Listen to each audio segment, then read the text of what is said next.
Ever heard of a heist so big it nearly broke a country? We're not talking about a bank robbery. We're talking about a national treasury, emptied by its own leader. This is the incredible story of General Sani Abacha and the billions of dollars he looted from Nigeria. Between 1993 and 1998, Nigeria was under the iron-fisted rule of General Sani Abacha, while his regime was known for its brutal suppression of dissent. Behind the scenes, something far more sinister was unfolding, one of the largest and most audacious acts of corruption in modern history. Why? The Nigerian state became a personal ATM for Abacha, his family, and his inner circle. So, how did they pull it off? The scheme was devastatingly simple yet incredibly effective. It wasn't about complex financial trickery, it was about raw power. The Central Bank of Nigeria, the institution meant to safeguard the nation's wealth, became the primary tool for the looting. The process often started with a simple handwritten note from Abacha or his national security advisor. These notes, disguised as requests for funding national security projects, were essentially direct orders to the central bank's governor to withdraw massive sums of money. We're talking about hundreds of millions of dollars at a time, packed into suitcases and delivered in cash directly to Abacha's residence. Other times, the money was wired straight from the central bank into private bank accounts controlled by Abacha's sons and associates in financial hubs like Switzerland, the UK, Luxembourg, and the United States. He also manipulated government contracts, inflating their value by huge margins and pocketing the difference. Foreign companies looking to do business in Nigeria were often forced to pay enormous bribes, which also found their way into this global network of illicit accounts. Over 5 years, it's estimated that up to $5 billion were siphoned out of Nigeria. That's billion. Could they be? Then, in June 1998, everything changed. Sani Abacha died suddenly, leaving behind a power vacuum and a trail of stolen money scattered across the globe. Nigeria's new government, led by Abdulsalami Abubakar, was faced with the monumental task to find and recover the nation's plundered wealth. This triggered one of the most extensive international asset recovery efforts in history. The hunt was on. The Nigerian government enlisted the help of investigators and lawyers from around the world. They began to piece together the puzzle, following the money trail through a complex web of shell companies and secretive bank accounts. Governments in Switzerland, the UK, the United States, and smaller jurisdictions like Jersey and Liechtenstein were approached with evidence of the stolen funds.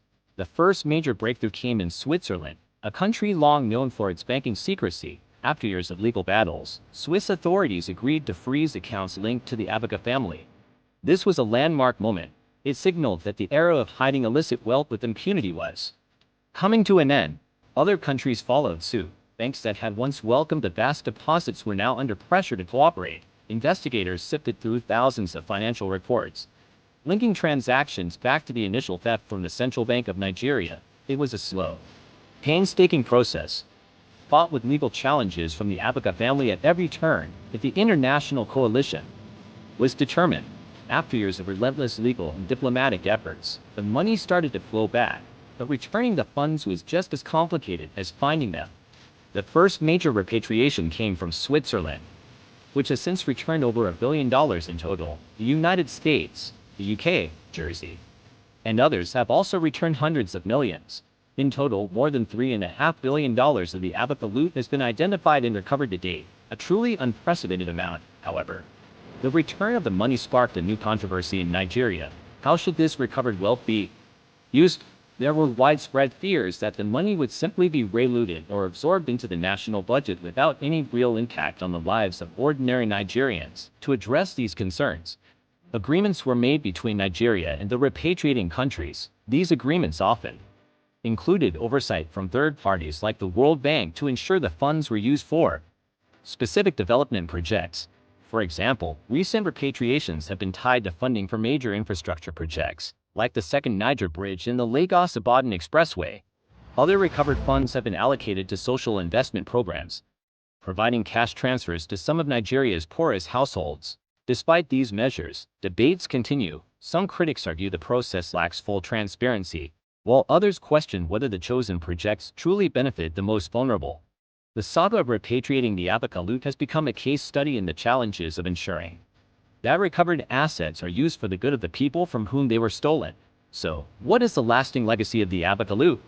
The economic impact was devastating. Billions of dollars that should have been invested in hospitals, schools, roads, and electricity were stolen, stunting Nigeria's development for a generation. The scandal shattered public trust in government and cemented Nigeria's reputation, for a time, as a hotbed of corruption. But there's also a positive side to this story. The global chase for the Abacha loot set important legal precedents for international asset recovery. It showed that with political will and international cooperation, it is possible to hold corrupt leaders accountable and reclaim stolen national wealth. The fight against corruption in Nigeria and around the world is far from over, but the story of the Abacha loot serves as a powerful reminder of what is at stake and a blueprint for how to fight back. It's a lesson in how a nation can begin to heal and reclaim its future, one recovered dollar at a time. Thanks for watching. If you found this story fascinating, don't forget to like this video, subscribe to our channel, and hit the notification bell so you don't miss our next deep dive. See you next time.